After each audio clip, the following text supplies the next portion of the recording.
بسم اللہ الرحمن الرحیم رب اشرح لی صدری ویسر لی امری واحلل عقدۃ من لسانی یفقہوا قولی۔ السلام علیکم۔ ہم طالب پاکستان کے بارے میں پڑھ رہے ہیں، جان رہے ہیں پاکستان کے بارے میں اور اس کا مطالعہ کر رہے ہیں، اور حصہ تاریخ ہمارا موضوع ہے، جس میں ہم پاکستان کی تاریخ اور خاص طور پہ مختلف حکومتیں جو گزشتہ دور میں گزری ہیں ان کے بارے میں بات کرتے ہیں۔ اور آج ہمارا موضوع ہے میاں نواز شریف کا پہلا دور حکومت، اور یہ دور رہا ہے 1990 سے 1993 تک، 3 سال کا یہ عرصہ۔ اس عرصے میں کیا کچھ ہوا، کیسے نواز حکومت چلی، نواز حکومت کامیاب ہوئی یا ناکام، نواز حکومت کیسے ختم ہوئی، کیا کچھ ہوا اس دور میں، اس کے بارے میں آج ہم بات کریں گے۔ اور میں ہوں حسب معمول ڈاکٹر محمد نصیر کیانی۔ آئیے آگے بڑھتے ہیں، اور سب سے پہلے ہم اس سے پہلے جو حکومت کے ادوار ہیں ان کو دیکھ لیتے ہیں۔ تو سب سے پہلا دور مشرقی پاکستان کے الگ ہونے اور بنگلہ دیش بننے کے بعد جو پہلا دور تھا وہ تھا ذوالفقار علی بھٹو کا دور، اور یہ دور رہا ہے 1972 سے 1977 تک۔ اس کے بعد جنرل صاحب آگے، جنرل ضیاء الحق صاحب، یونیفارم والے جنرل، فوج کے جنرل صاحب، انہوں نے آ کر ذوالفقار علی بھٹو کی حکومت کو چلتا کیا۔ بعد میں ذوالفقار علی بھٹو کو پھانسی بھی دے دی گئی، اور یہ جنرل ضیاء الحق صاحب اس وعدے پر آئے تھے کہ 90 دن کے اندر میں انتخابات کرواؤں گا، لیکن یہ 90 دن 11 سال تک پورے نہیں ہو سکے۔ تو ضیاء الحق صاحب کی حکومت رہی 1977 سے لے کر 1988 تک، مارشل اللہ کا دور۔ اس کے بعد جنرل صاحب نے سوچا کہ جی کیوں نہ ایک یونیفارم کو اتار کر ایک سول صدر کو انجوائے کیا جائے، چنانچہ انہوں نے فیصلہ کیا کہ اب وہ اپنے عہدے سے ریٹائر ہوتے ہیں، اور انہوں نے صدارت کا الیکشن لڑا اور پھر وہ پاکستان کے صدر بن گئے۔ تو 1985 میں انہوں نے پھر کہا کہ اچھا ہم صدر ہیں تو ساتھ ہمارے ایک وزیر اعظم بھی ہونا چاہیے۔ تو چنانچہ غیر جماعتی بنیادوں پر انتخابات جو ہوئے ان میں سے سندھ کے ایک بھلے مان شریف انسان کو، جن کا نام محمد خان جنیجہ تھا، ان کو اٹھایا اور انہیں کہا جی کہ آپ وزیر اعظم کیوں نہیں بنتے۔ انہوں نے کہا جی بسم اللہ میں وزیر اعظم بنتا ہوں۔ چنانچہ اس غیر جماعتی اسمبلی نے محمد خان جنیجو کو پاکستان کا وزیر اعظم منتخب کر دیا، اور یہ محمد خان جنیجو صاحب 1985 سے 1988 تک وزیر اعظم رہے۔ لیکن پھر جنرل صاحب کے اور محمد خان جنیجو کے درمیان اختلافات پیدا ہو گئے۔ کیوں اختلافات پیدا ہوئے؟ اس سے پچھلے جو سبق ہے، اس سے پچھلی ویڈیو میں ہم نے بات کی تھی کہ محمد خان جنیجو اور ضیاء الحق صاحب کے درمیان اختلافات پیدا ہوئے، تو جنرل صاحب نے محمد خان جنیجو کی حکومت کو چلتا کر دیا۔ پھر انتخابات ہوئے، درمیان میں کیا ہوا کہ جنرل ضیاء الحق صاحب کا طیارہ تباہ ہو گیا، اور غلام اسحاق خان صاحب جو ہیں، وہ جو سینٹ کے چیئرمین تھے، وہ ملک کے نگران صدر بن گئے۔ تو غلام اسحاق خان صاحب نے انتخابات کروائے۔ یہ انتخابات 1988 میں ہوئے، اور ان انتخابات میں پاکستان پیپلز پارٹی نے زیادہ نشستیں حاصل کر لیں، اور اس کی سربراہ بے نظیر بھٹو کو وزیر اعظم منتخب کر لیا گیا، اور بے نظیر بھٹو جو اسلامی دنیا کی پہلی خاتون وزیر اعظم بنی۔ 1988 سے 1990 تک ان کی حکومت قائم رہی، بیچاری سے 2 سال تک حکومت کر سکی، بلکہ 2 سال سے بھی کم، 20 ماہ تک۔ اور غلام اسحاق خان صاحب کی پھر طبیعت خراب ہوئی، اور انہوں نے کہا نہیں یہ وزیر اعظم ٹھیک نہیں ہے، انہوں نے بے نظیر حکومت کا خاتمہ فرما دیا۔ پھر 1990 میں انتخابات ہوئے، اور اسلامی جمہوری اتحاد جو مختلف سیاسی پارٹیوں کا ایک اجتماع تھا، ایک گروپ تھا، ایک جماعت بنی تھی انتخاب لڑنے کے لیے.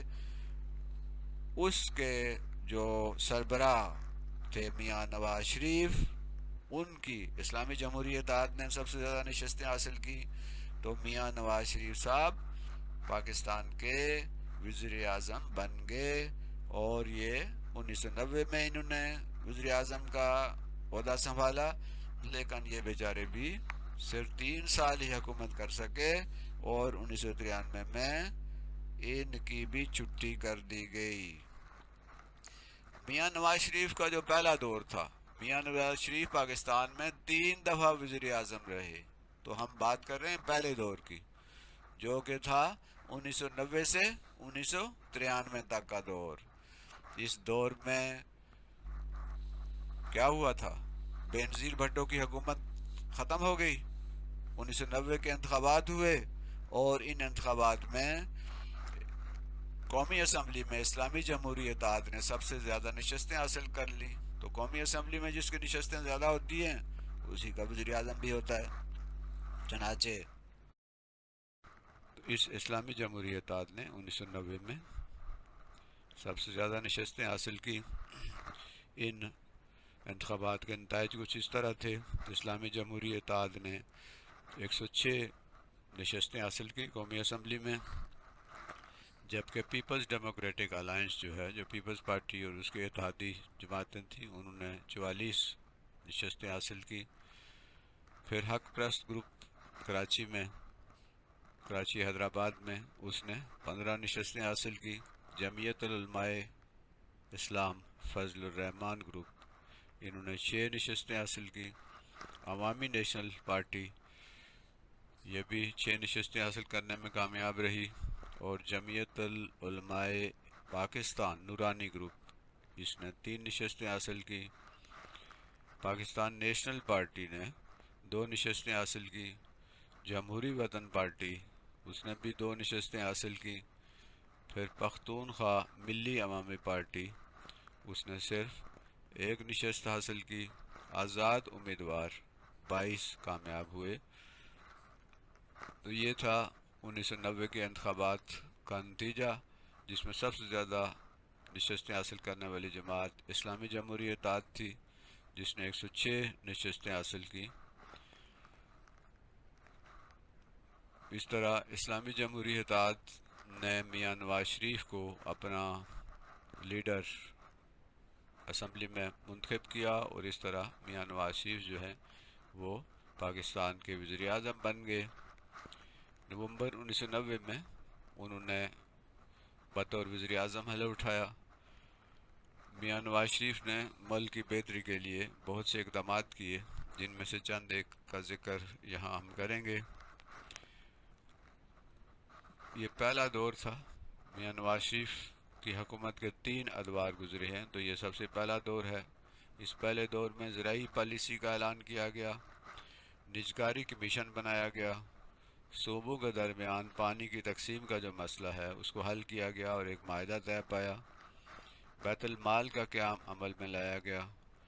خارجہ پالیسی پر توجہ دی گئی، اور عوامی منصوبے بنائے گئے عوام کی فلاح و بہبود کے لیے.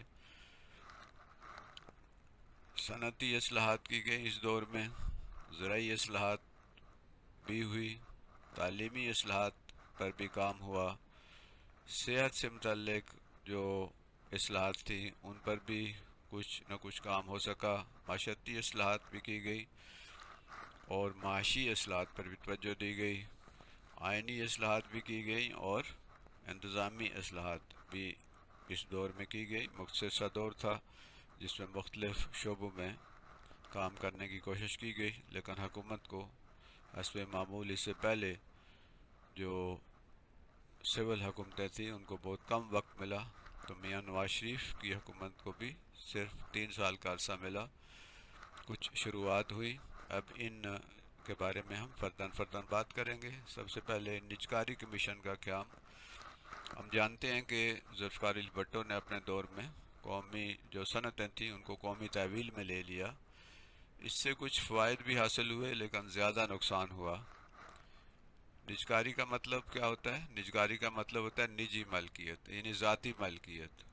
جیسے کسی کی کوئی ذاتی چیز ہے، اس کا اپنا ایک کارخانہ ہے، اس کا اپنا ایک ادارہ ہے، اس کا اپنا ایک پروجیکٹ ہے، وہ اس کا اپنا ہے، وہ اس کو اپنی مرضی سے اس کو ترقی دے سکتا ہے اور اس کو اپنی مرضی سے چلا سکتا ہے۔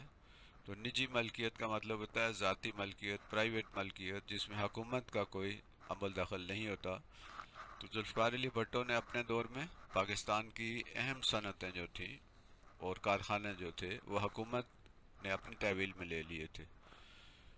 اس دور میں ہم نے بات پہلے کی تھی کہ 22 خاندانوں کی اجارہ داری تھی پورے ملک میں، اور زیادہ تر کارخانے اور صنعتیں اور بینک اور دوسرے جو معاشی اور صنعتی جو پروجیکٹ تھے وہ سارے کے سارے لوگوں کے ذاتی ملکیت تھے، اور زیادہ تر وہ 22 خاندان پورے ملک میں ان صنعتوں پر حکمرانی کر رہے تھے، صنعتوں کے مالک تھے۔ تو ذوالفقار علی بھٹو نے عوام کی فلاح و بہبود کے لیے ان کو سرکاری تحویل میں لے لیا تھا، حکومت نے لے لیا تھا۔ اس کے کچھ مثبت اثرات بھی مرتب ہوئے، لیکن ملکی صنعت و ترقی پر کچھ منفی اثرات بھی اس کے مرتب ہوئے، کیونکہ لوگ جب نجی ملکیت میں کوئی ادارہ کھولتے ہیں اور اس میں سرمایہ کاری کرتے ہیں اور اس پہ پیسہ لگاتے ہیں تو وہ توقع کرتے ہیں کہ اب یہ ترقی بھی کرے گا، اور یہ اب ان کا اپنا ادارہ ہے، اس پہ وہ محنت بھی کرتے ہیں۔ لیکن جب ان کو یہ احساس ہو کہ نہیں، یہ ادارہ جب چلے گا، ترقی کرے گا، تو حکومت اس کو اپنے قبضے میں لے لے گی، تو ظاہر ہے ایک ایسی فضا پیدا ہو جاتی ہے، عدم اعتماد کی فضا پیدا ہوتی ہے، جس کا نتیجہ کیا نکلتا ہے کہ کوئی بھی شخص ملک کے اندر سرمایہ کاری کرنے کے لیے تیار نہیں ہوتا۔ اسے خطرہ رہتا ہے کہ پتہ نہیں کب حکومت اس پہ قبضہ کر لے گی۔ تو ذوالفقار علی بھٹو نے تو بڑی اچھی نیت سے ان اداروں کو تحویل میں لیا تھا، لیکن گورنمنٹ کی تحویل میں آنے کے بعد بہت سے مسائل پیدا ہو گئے، جس پہ ہم نے ذوالفقار علی بھٹو کے دور اور ان کی صنعتی اصلاحات اور دوسری اصلاحات کے منفی اثرات پہ اور مثبت اثرات پہ بھی بات کی ہے اس سے پہلے۔ تو اس کے منفی اثرات ہوئے اس میں پاکستان میں کوئی شخص یا ادارہ سرمایہ کاری کرنے کے لیے تیار نہ تھا، کیونکہ انہیں خطرہ تھا کہ حکومت ان کاروبار کو اپنی تحویل میں لے لے گی۔ اب اس اثر کو ختم کرنے کے لیے، اس منفی اثر کو ختم کرنے کے لیے پھر نواز شریف حکومت نے یہ سوچا کہ ان کو دوبارہ سے نجی تحویل میں دے دیا جائے، ان کو فروخت کر دیا جائے، ان کو پرائیویٹائز کر دیا جائے۔ تو کچھ بینکوں اور دیگر اداروں کو نجکاری کمیشن کے ذریعے پھر فروخت کر دیا گیا، ایک نجکاری کمیشن بنایا گیا، پرائیویٹائزیشن کمیشن بنایا گیا، تاکہ ان اداروں کو ایک بہتر طریقے سے فروخت کیا جا سکے۔ یہ فروخت تو ہوئے اور اس سے ملک پر اچھے مثبت اثرات بھی مرتب ہوئے، گو کہ اس نجکاری کی وجہ سے بھی بہت سارے نقصانات ہوئے جن پہ ہم بعد میں بات کریں گے۔ نواز شریف کے دور حکومت میں حکومت نے نجکاری کا عمل شروع کیا اور صنعتوں کو نجی تحویل میں دینے کے لیے ایک نجکاری کمیشن بنایا۔ اس نجکاری کمیشن نے بہت سارے جو سرکاری ادارے تھے وہ فروخت کر دیے، فروخت کرنے کا آغاز کر دیا، اور اس طرح حکومت کی جو ان اداروں کے اوپر کنٹرول تھا وہ ختم ہو گیا اور وہ ادارے نجی ملکیت میں چلے گئے۔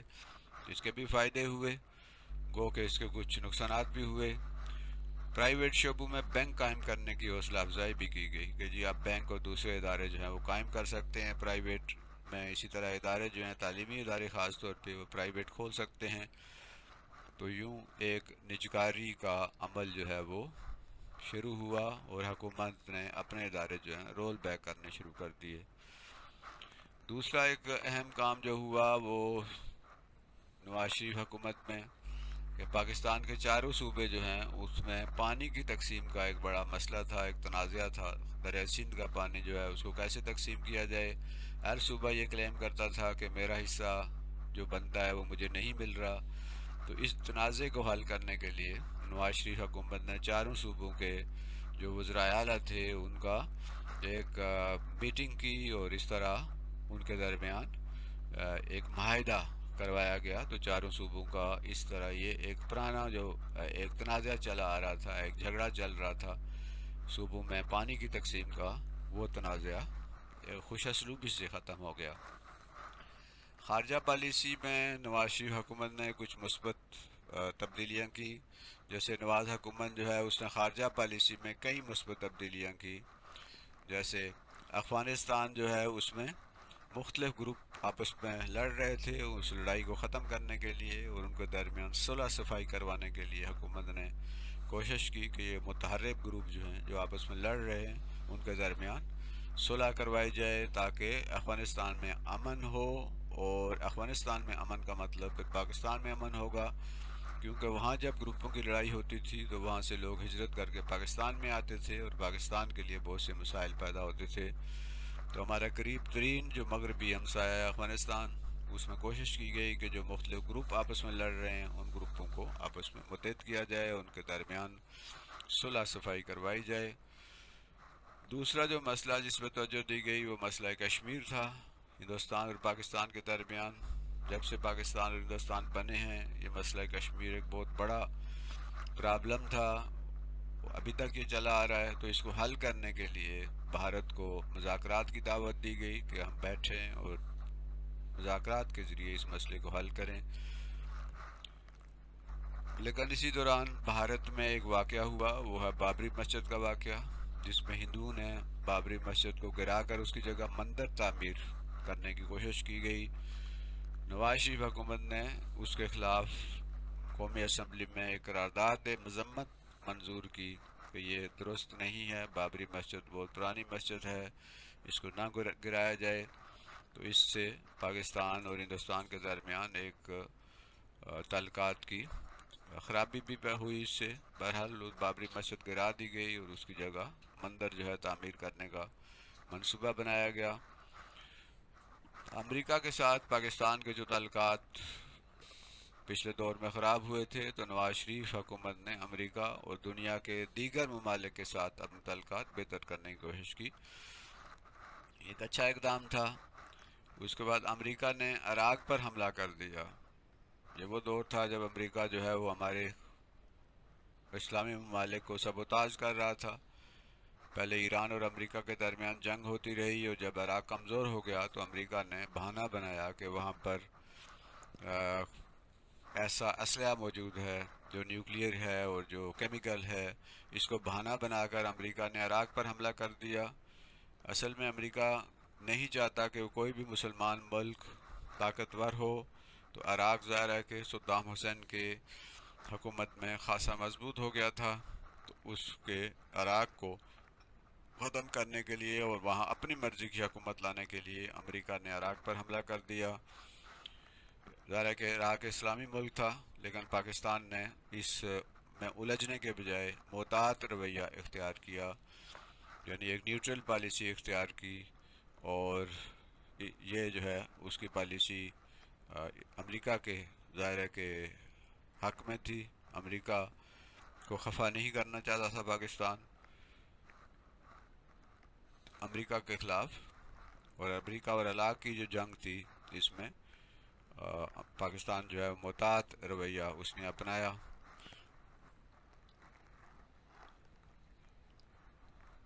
صنعتی اصلاحات کی اگر ہم بات کریں تو نواز شریف چونکہ خود ایک صنعت کار تھے، ان کی حکومت میں صنعتوں کے بارے میں خاصا کام ہوا، تو نواز شریف حکومت نے صنعتوں کو قومی تحویل میں لینے کی پالیسی کو ختم کرتے ہوئے اداروں کو نجی تحویل میں دینے کے لیے نجکاری کمیشن بنایا۔ ہم نے پہلے بات کی ہے، ایک کمیشن بنایا گیا تاکہ صنعتوں کو پرائیویٹائز کیا جائے، اور یہ پالیسی بنائی گئی کہ اداروں کو پرائیویٹ سیکٹر میں دے دیا جائے۔ تو یہ کام جو ہے کرنے کے لیے ایک نجکاری کمیشن بنایا گیا، اور اس کمیشن کے ذریعے یہ صنعتیں واپس ان کے مالکوں کو فروخت کی گئی یا دوسرے اداروں کو فروخت کی گئی۔ نجی کمیشن کی جب ہم بات کرتے ہیں تو نجی کمیشن نے صنعتوں کو نجی تحویل میں دینے کے عمل کو آگے بڑھایا۔ اس طرح بہت ساری صنعتیں اور دیگر اداروں کو نجی تحویل میں دے دیا گیا، یعنی ان کو پرائیویٹائز کر دیا گیا۔ گورنمنٹ نے اپنا بوجھ اتار پھینکا اور یوں ادارے حکومت کے کنٹرول سے نجی کنٹرول میں جانا شروع ہو گئے۔ نواز شریف اور ان کا خاندان خود بھی چونکہ بڑے صنعت کار تھے، اس لیے ان کی پالیسیاں صنعتوں کے حق میں مؤثر ثابت ہوئیں اور سرمایہ کاروں کو ان کے دور حکومت میں اعتماد ملا، جس سے ملک میں صنعتیں لگنے لگیں، صنعتی ترقی ہوئی، صنعتی جو مصنوعات تھی ان میں بہتری آئی۔ تو اس لحاظ سے یہ ایک ایسا دور تھا جس میں صنعت کو ترقی ملی اور صنعت جو ہے بہتر ہوئی، اور اس طرح ملک کی معاشی حالت کو بھی کچھ اس میں بہتری آنے کے آثار نمایاں ہوئے۔ زرعی اصلاحات کی اگر ہم بات کریں تو 1991 میں نواز حکومت نے زرعی اصلاحات کا یعنی ایگریکلچر ریفارم کا اعلان کیا، جس کے تحت کسانوں کی ترقی کے لیے 10 کروڑ روپے مختص کیے گئے، کسانوں کی ترقی کے لیے، کسانوں کو مدد دینے کے لیے، ان کو کھاد اور بیج اور دیگر چیزیں جو ہیں وہ خریدنے کے لیے ان کی مدد کی جائے۔ زرعی پیداوار بڑھانے کے لیے زرعی مشینری، ادویات اور دیگر زرعی سامان پر درآمدی ڈیوٹی میں چھوٹ دی گئی کہ باہر سے اگر آپ منگواتے ہیں تو جو ڈیوٹی حکومت لگاتی ہے اس ڈیوٹی میں کمی کی گئی۔ پھر مزارعین جو تھے ان کے اندر زمینیں تقسیم کی گئی، لاکھوں ایکڑ زمینیں مزارعین میں تقسیم کی گئیں اور انہیں مالکانہ حقوق دیے گئے۔ یہ چیز جو ہے وہ نواز شریف حکومت کے خلاف گئی، اس لیے کہ جو بڈیرے تھے، جاگیردار تھے، جو زمینوں کے بڑے بڑے جو ہیں وہ علاقوں کے مالک تھے، انہیں یہ چیز سخت ناپسند ہوئی اور انہوں نے اندرون خانہ نواز شریف حکومت جو ہے اس کے خلاف بہت اہم کردار ادا کیا۔ اگرچہ کہ یہ بہت اچھا تھا معاملہ، بہت ساری زمین خاص طور پر سندھ میں کچے کا علاقہ ہے جہاں پر کسی قسم کا کوئی مالک نہیں ہے بلکہ وہاں ڈاکو راج ہے، تو ان مزارعین کو انہوں نے یہ تقسیم کی یہ زمینیں، جس سے مزارعین مالکانہ حقوق حاصل کر پائے اور ان کے اندر بھی ایک اعتماد کی فضا پیدا ہوئی۔ یہ ملک کے لیے بھی اور غریب عوام کے لیے بھی ایک بہت اچھا منصوبہ تھا، لیکن اس کے حکومت کو جو ہے وہ خمیازہ بھگتنا پڑا اور بعد میں نواز شریف جو ہے اس کی قیمت ادا کرنا پڑی۔ تعلیمی اصلاحات کی اگر ہم بات کریں تو نواز شریف نے 1992 میں 10 سالہ تعلیمی منصوبے کا اعلان کیا کہ ملک کے اندر تعلیمی جو ہے وہ ترقی کے لیے، شرائط تعلیم کو بہتر کرنے کے لیے، جہالت کے خاتمے کے لیے انہوں نے ایک 10 سالہ تعلیمی منصوبہ بنایا۔ تعلیمی اداروں کو نجی تحویل میں دیا گیا، بہت سارے جو گورنمنٹ نے حکومت نے اپنے ادارے اپنے قبضے میں لے لیے تھے ذوالفقار علی بھٹو کے دور میں، وہ تعلیمی ادارے جو ہیں دوبارہ پرائیویٹ کر دیے گئے اور بہت سارے ادارے جو ہیں ان کے مالکوں کو اور مختلف اداروں کو واپس کر دیے۔ ملک میں نجی تعلیمی ادارے کھولنے کی اجازت دی گئی کہ پرائیویٹ ادارے جو ہیں اسکول، کالج، یونیورسٹیاں آپ کھول سکتے ہیں۔ یہ ایک اچھا اثر تھا کہ حکومت کا بوجھ کم ہوا اور اس طرح نجی شعبے میں بہت سارے اچھے اور معیاری تعلیمی ادارے جو ہیں وہ انہوں نے کام کرنا شروع کر دیا۔ سرکاری تعلیمی ادارے کھولے گئے اور تعلیم کو عام کرنے میں نواز شریف حکومت نے بہت اہم کردار ادا کیا۔ جہاں پرائیویٹ اداروں کو کھولنے کی اجازت دی گئی وہاں نواز شریف حکومت نے پرائیویٹ تعلیمی ادارے کے ساتھ ساتھ گورنمنٹ تعلیمی ادارے بھی کھولے اور ان میں اضافہ کیا، اور اس طرح ملک جو ہے اس کی تعلیمی حالت جو ہے اس میں بہتری لانے کی کوشش کی گئی۔ 1992 میں قومی تعلیمی پالیسی، نیشنل ایجوکیشن پالیسی مرتب کی گئی اور اسے پیش کیا گیا۔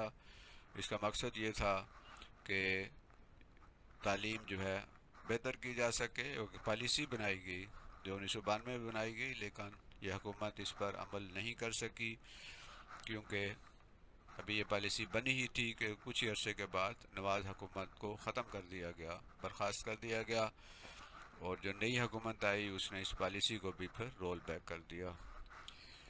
اس دور میں نواز شریف حکومت میں ٹیچرز کو ٹریننگ دی گئی، لاکھوں ٹیچرز جو ہیں ان کو ٹرین کیا گیا اور اس طرح تعلیمی حالت کو بہتر بنانے کی کوشش کی گئی۔ صحت سے متعلق جو پالیسی تھی اس میں بھی حکومت نے بہت سارا کام کیا۔ نواز حکومت نے صحت کے شعبے پر خصوصی توجہ دی اور سرکاری اسپتالوں کا معیار بہتر بنایا۔ اسپتالوں اور صحت کے مراکز میں طبی عملے کی کمی کو بھی پورا کیا، یعنی جو مختلف ہاسپٹل تھے مختلف صحت کے مراکز تھے، بیسک ہیلتھ یونٹ تھے، رورل ہیلتھ یونٹ تھے، اس میں حکومت نے جو عملہ تھا، ڈاکٹر تھے اور جو نرسز تھیں اور جو مختلف جو عملہ ہوتا ہے اسپتال میں اور ان رورل اور اربن جو طالب جو تھے ہمارے مراکز صحت، ان میں عملے کو تعینات کیا اور اس طرح صحت کی سہولت عوام کو بہتر ملنا شروع ہو گئی۔ معاشی اصلاحات کی اگر ہم بات کریں تو نواز حکومت نے بے روزگاری کے خاتمے کے لیے خود روزگار کی اسکیم شروع کی، جس میں خود روزگار یعنی خود اپنی روزی خود کمائیں۔ انہوں نے ایسے پروگرام شروع کیے جس سے لوگوں کو قرضے دیے گئے اور تاکہ وہ اپنا کاروبار خود سے شروع کر سکیں اور صرف سرکاری ملازمت کی طرف نہ دیکھیں، وہ بجائے اس کے کہ ملازمت تلاش کریں وہ ملازمت دینے والے بن جائیں۔ خود کار اسکیم کے تحت بے روزگار نوجوانوں کو 50,000 روپے سے زیادہ سے 3 لاکھ روپے تک قرضہ فراہم کیا گیا تاکہ وہ اپنا روزگار شروع کر سکیں۔ تو خود روزگار کا جو اسکیم تھی اس کے تحت ایسے نوجوان جو بے روزگار تھے ان کو 50,000 سے 3 لاکھ روپے تک قرضہ فراہم کیا گیا۔ کیوں؟ تاکہ وہ اپنا بزنس خود سے شروع کر سکیں اور صرف نوکریوں کی تلاش نہ کرتے پھرے۔ نواز حکومت نے ملک میں تعمیر وطن کے نام سے ایک ترقیاتی پروگرام بھی شروع کیا۔ تعمیر وطن کے نام سے ایک پروگرام شروع کیا جس کے تحت ملک کو ترقی دینے کے لیے بہت سے منصوبے شروع کیے گئے، بہت سارے ایسے منصوبے بنائے گئے تاکہ ملک جو ہے ترقی کر سکے۔ نواز حکومت نے موٹر ویز جیسے بڑے بڑے منصوبے شروع کیے۔ موٹر وے نواز شریف دور میں بنی اور ان موٹر ویز کے ذریعے جہاں لوگوں کو روزگار ملا وہاں ذرائع آمد و رفت میں بھی بہتری آئی، نقل و حمل جو ہے اس میں بھی بہتری آئی، سامان کی ترسیل میں تیزی آئی اور اس طرح شہروں کے درمیان اور ملک کے مختلف حصوں کے درمیان رابطے زیادہ تیز ہوئے، زیادہ مضبوط ہوئے۔ آج بھی موٹر وے جو ہے کراچی سے لے کر پشاور تک یہ ایک ایسا منصوبہ ہے جو بہتر سہولیات فراہم کر رہا ہے۔ اس میں نقل و حمل میں بھی بہتری آئی ہے اور ذرائع آمد و رفت میں بھی تیزی آئی ہے اور اس طرح بہت سارے لوگوں کو روزگار بھی ملا ہے۔ تو یہ ملک کی ترقی کے لیے ایک اہم فیصلہ تھا، اس سے ملک میں معاشی ترقی ہوئی۔ معاشرتی اصلاحات کے بارے میں نواز حکومت نے 1992 میں یتیموں، مسکینوں اور ضرورت مندوں اور غریبوں کے لیے نواز حکومت نے ایک صدارتی آرڈیننس کے ذریعے بیت المال کا محکمہ قائم کیا۔ ایک محکمہ بنایا گیا جس کا نام بیت المال تھا۔ بیت المال کا مطلب ہے کہ یہ سرکاری خزانہ تھا جس میں حکومت نے غریبوں اور مسکینوں اور ضرورت مندوں کے لیے ان کی مدد کرنے کے لیے یہ ادارہ تھا، یہ فنڈ ان کے پاس تھا اور یہ غریبوں، محتاجوں، ضرورت مندوں کو کی مدد کرتے تھے۔ بیت المال کے ذریعے یتیم بچوں کے لیے تعلیمی ادارے، بیواؤں کے لیے مالی امداد اور ناداروں اور مسکینوں کے لیے مراکز قائم کیے گئے۔ پرائیویٹ اداروں کے ملازمین کے لیے سوشل سیکیورٹی اسکیم کو بہتر بنایا گیا۔ سوشل سیکیورٹی اسکیم کے ذریعے ان کو ان کی جو ان کی بہتری کے لیے، ان کی ضروریات کے لیے، ان کی مدد کے لیے سوشل سیکیورٹی اسکیم کو مؤثر بنایا گیا۔ اس کے تحت کسی مزدور کی بیماری یا معذوری کی صورت میں اسے مالی امداد اور علاج کی سہولیات بھی فراہم کرنے کا منصوبہ بنایا گیا کہ وہ مزدور جو بیمار ہو جاتے ہیں یا معذور ہو جاتے ہیں ان کی مالی مدد کی جائے، ان کا علاج کیا جائے اور اس کے لیے سوشل سیکیورٹی ہاسپٹل بھی قائم کیے گئے۔ کسی مزدور کی وفات کی صورت میں اس کی تجہیز و تکفین کے اخراجات جو ہیں اور ان کی بچوں کی تعلیم کے لیے بھی یہ انتظامات کیے گئے۔ تو یہ وہ اقدامات تھے جو معاشرے کی بہتری کے لیے، غریب جو عوام تھے، جو نچلا طبقہ تھا، اس کو اوپر اٹھانے کے لیے یہ اقدامات کیے گئے۔ آئینی اصلاحات بھی کی گئی۔ 1991 میں آئین میں 12ویں ترمیم کی گئی۔ اس 12ویں ترمیم کے تحت عدلیہ سے متعلق ایک خصوصی کمیٹی بنائی گئی تاکہ عدلیہ کے اندر ریفارم کی جا سکیں۔ سنگین جرائم کے جلد فیصلوں کے لیے خصوصی عدالتیں بھی قائم کی گئیں تاکہ وہ جرائم جو سنگین ہیں جن کا فوری فیصلہ درکار ہے ان کے لیے الگ سے عدالتیں قائم کی گئیں، کیونکہ جو معمول کی عدالتیں ہیں ان پر چونکہ مقدمات کا بہت زیادہ بوجھ ہے، اس کو ختم کرنے کے لیے، اس بوجھ کو کم کرنے کے لیے خصوصی عدالتیں جو ہیں وہ قائم کی گئی۔ انتظامی اصلاحات کی اگر ہم بات کریں تو انتظامی اصلاحات میں نواز حکومت کے دور میں صوبوں کے مابین دریائے سندھ کے پانی کی تقسیم کا تنازع حل ہوا۔ پہلے بھی ہم نے بات کی ہے کہ صوبوں کے درمیان دریائے سندھ کا پانی کا جو تنازع چل رہا تھا، ہر صوبہ یہ دعویٰ کر رہا تھا کہ اسے پانی کی مقدار مناسب نہیں مل رہی، تو نواز حکومت نے ان صوبوں کے جو وزرائے اعلیٰ ہیں ان کو بلا کر ان کی کانفرنس کر کے ان کے وزراء کے ساتھ مل کر ایک اس مسئلے کو حل کیا اور صوبوں کے درمیان ایک معاہدہ کیا گیا۔ قومی مالیاتی ایوارڈ کے ذریعے صوبوں کو قابل تقسیم حاصل ڈویزیبل پول میں سے ان کا حصہ دیا گیا، یعنی جو صوبے ہیں جو وہ وہاں سے ریونیو جنریٹ کرتے ہیں، جو ٹیکس جمع ہوتا ہے صوبوں سے، اور اصل میں جو مرکز ہے وہ جو ٹیکس ہوتا ہے وہ مرکز کے پاس جمع ہوتا ہے، تو اس میں صوبے کا حصہ کتنا ہے یہ فیصلہ کیا گیا کہ صوبوں کو اس میں سے حصہ دیا جائے گا، جس سے پہلے تمام پیسہ مرکز کے پاس ہوتا تھا، مرکز ہی استعمال کرتا تھا، لیکن قومی مالیاتی ایوارڈ کے ذریعے یہ فیصلہ ہوا کہ صوبوں کو ان کا حصہ دیا جائے گا اس میں سے۔ خارجہ پالیسی میں کئی مثبت تبدیلیاں کی گئیں اور دیگر ممالک کے ساتھ تعلقات بہتر کرنے کی کوشش کی گئی، بھارت کے ساتھ، امریکہ کے ساتھ، چین کے ساتھ، افغانستان کے ساتھ، ایران کے ساتھ، مختلف ممالک کے ساتھ تعلقات جو ہیں وہ بہتر کرنے کی کوشش کی گئی۔ افغانستان میں قیام امن کے لیے افغانستان کی جو مختلف رہنما ہیں ان کے ساتھ مذاکرات کیے گئے، ان کی آپس میں جو لڑائی تھی، جو آپس میں جھگڑے تھے، جو آپس میں جنگ تھی، اس کو ختم کرنے کی کوشش کی گئی۔ مسئلہ کشمیر کے حل کے لیے بھارت کو باضابطہ دعوت دی گئی اور پھر وہ یہاں پر وزیر اعظم جو ہیں بھارت کے آئے بھی اور اس مسئلے کو حل کرنے کے لیے کوششیں ہوئیں، لیکن یہ کوششیں جو کامیاب ثابت نہیں ہوئیں۔ نواز شریف حکومت میں امریکہ، چین، بھارت، افغانستان اور دیگر ممالک کے ساتھ بہتر تعلقات استوار کرنے کی کوشش کی گئی، لیکن یہ سارا کچھ کیا دھرا جو ہے وہ رہ گیا جب نواز حکومت کو ختم کر دیا گیا اور پھر غلام اسحاق خان جو ہیں انہوں نے مختلف الزامات لگا کر اپنا جو خاص اختیار تھا 58(2)B اس کے تحت نواز حکومت کو برطرف کر دیا۔ تو نواز شریف کی حکومت صرف 2.5 سال چل سکی، جس کی بہت سی وجوہات تھی۔ ان وجوہات میں شامل تھی ایک تو کراچی اور اندرون سندھ میں حالات کی خرابی اور امن و امان کے مسائل پیدا ہو گئے۔ کراچی کی جو وہاں پر جو سیاسی قوتیں تھیں وہ مرکز کے خلاف ہو گئیں، نواز حکومت کے خلاف ہو گئیں اور وہاں امن و امان کا مسئلہ پیدا ہو گیا، بہت سارے وہاں پر معاملات ہوئے جس سے حکومت کو مسائل کا سامنا کرنا پڑا۔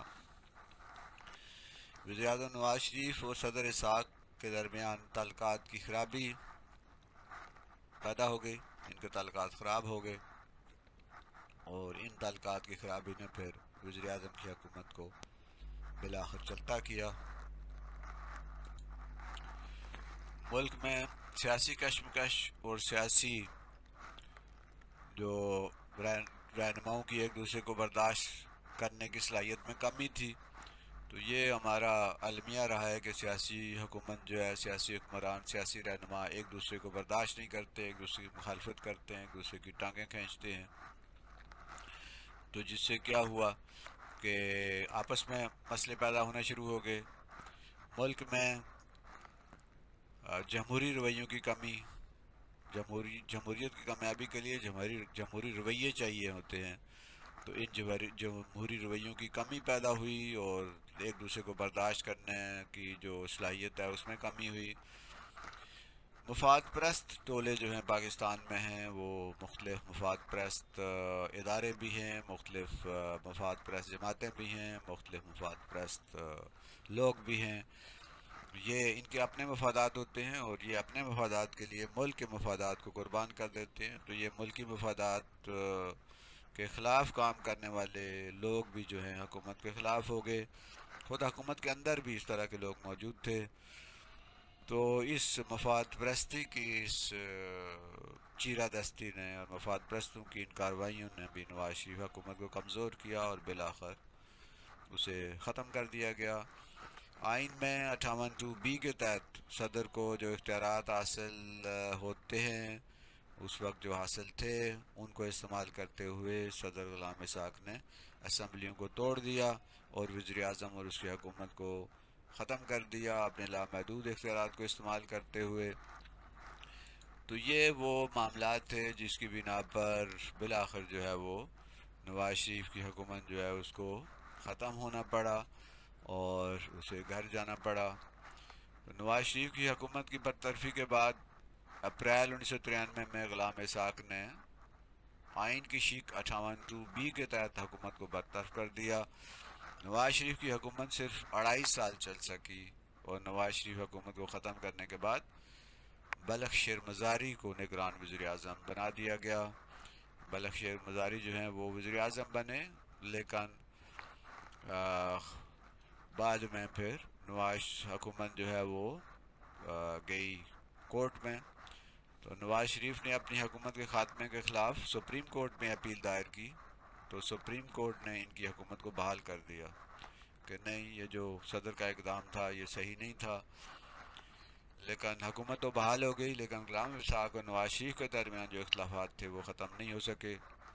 حکومتیں نہیں چاہتی تھی کہ نواز شریف کی حکومت قائم رہے تو دوبارہ پھر مجبور کر دیا گیا نواز شریف کو کہ وہ اپنے عہدے سے استعفیٰ دیں. یہ ایک لمبی کہانی ہے کہ نواز شریف کیسے مجبور ہو گئے, ان کو کیسے مجبور کر دیا گیا اور وہ کیوں مستعفی ہوئے, کیا وہ اپنی مرضی سے مستعفی ہوئے یا ان کو مجبوراً اس پر مجبور کیا گیا کہ وہ استعفیٰ دیں, یہ ایک الگ کہانی ہے. تو جولائی 1993 میں نواز شریف حکومت نے وزارت عظمیٰ سے استعفیٰ دے دیا اور معین قریشی کو نگران وزیر اعظم بنا دیا گیا. یہ معین قریشی کان تھے, امریکہ سے آئے تھے, کان انہیں لایا اور کان کس مقصد کے لیے آئے تھے, کیوں آئے تھے, کوئی ان کو نہیں جانتا تھا. اس سے پہلے کسی نے ان کا نام تک نہیں سنا تھا. یہ کوئی عوام کے نمائندے نہیں تھے, کوئی ایسا عوام کے اندر ان کی روٹس نہیں تھی. تو درآمد شدہ یہ وزیر اعظم آئے اور انہوں نے نگران وزارت عظمیٰ کا عہدہ سنبھالا اور پھر بعد میں صدر اسحاق خان جو ہیں وہ بھی مستعفی ہو گئے. ایک لمبی داستان ہے, بہت سے پردوں کے پیچھے بند کمروں میں کیا ہوتا ہے, کہاں فیصلے ہوتے ہیں اور کیسے فیصلے ہوتے ہیں اور کیسے وزرائے اعظم مجبور ہو جاتے ہیں کہ وہ اپنے عہدے سے استعفیٰ دے دیں. یہ ایک لمبی داستان ہے جس کو بیان کرنا شاید ممکن نہ ہو. تاریخ فیصلہ کرے گی کہ کیا کچھ ہوتا رہا اور کیسے جو ہے اس ملک کو ایک جو اتنا بڑا ملک تھا, اتنا معاشی لحاظ سے مضبوط ملک تھا, جس کے پاس وسائل کی بہتات تھی, کیسے اسے قرضوں میں جکڑ دیا گیا, کیسے اسے مسائل کا گھڑ بنا دیا گیا. سوچنے اور سمجھنے کی بات ہے.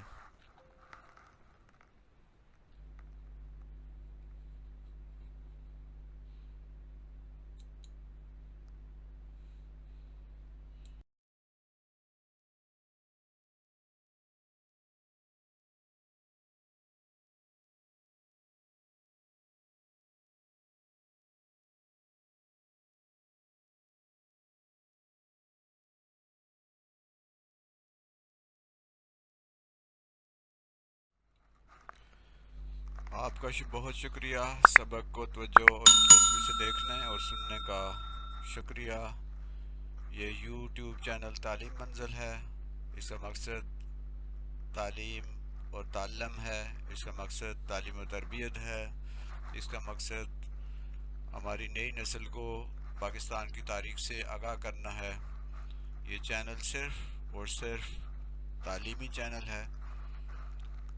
اسے لائک بھی کیجئے, اسے شیئر بھی کیجئے.